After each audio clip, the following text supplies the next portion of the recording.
ఒకటి బోడముండ హైడ్రాని తెచ్చిపెట్టింది.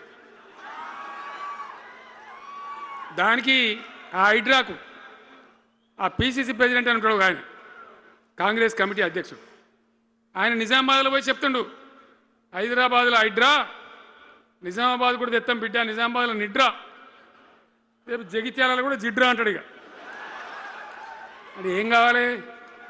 మొత్తం పేదల కొంపలన్నీ కూల్చుడేనా?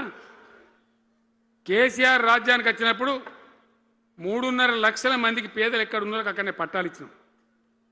వాళ్ళని ఆగం చేయకుండా పాపం గరీబోళ్ళు 3.5 లక్షల కుటుంబాలకు హైదరాబాదు చుట్టుపక్కల వేరే పట్టణాల్లో కూడా పట్టాలు ఇచ్చిన వాళ్ళని బతకనిచ్చినాం.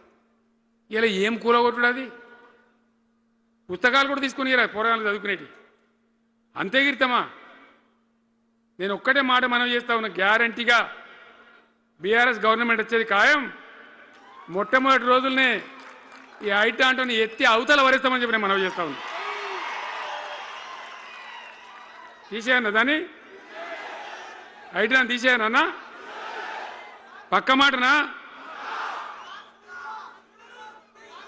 మళ్ళా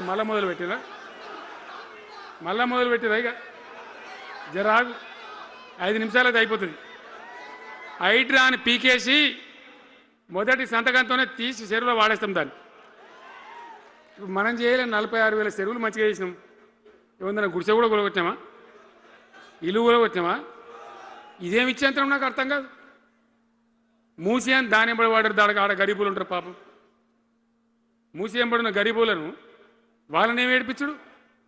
పొద్దున్న లేతే వాళ్ళు నిద్రపోకుండా, వాళ్ళ కంటి మీద కొనుక్కు లేకుండా, అది ఎవడు చేసే ప్రాజెక్ట్ అయ్యేది కాదు, పీకేది అవుతుందా? 15,000 ఇల్లు కూడా కొడతారట. ధర్మమేనా అది? ఈ రకంగా ఒకటి పనికి మాలిన హైడ్రా తెచ్చి మూసి అది చెయ్యాలి, మూసి మంచిగా చేయాల్సిందే బద్దనేవాడు అన్నాడు. అన్ని వేల ఇల్లు కూడా కొట్టడం ఎందుకు నాకు అర్థం కాదు. అలా ఏం లేదు, భూములు కబ్జా పెట్టే రియల్ ఎస్టేట్ దందా తప్ప దాంట్లో ఏం లేదు. మూసి ప్రజల కోసం కాదు, నగర ప్రజల కోసం కాదు, ఈజీగా చేయగలిగిన దాన్ని, మామూలుగా చేయగలిగిన దాన్ని నాశనం బట్టి దాన్ని కథం పడతా ఉన్నా. ఏది చూసినా కూడా ఒక రకమైన దోపిడీ, ఒక రకమైనటువంటి గుండాగిరి.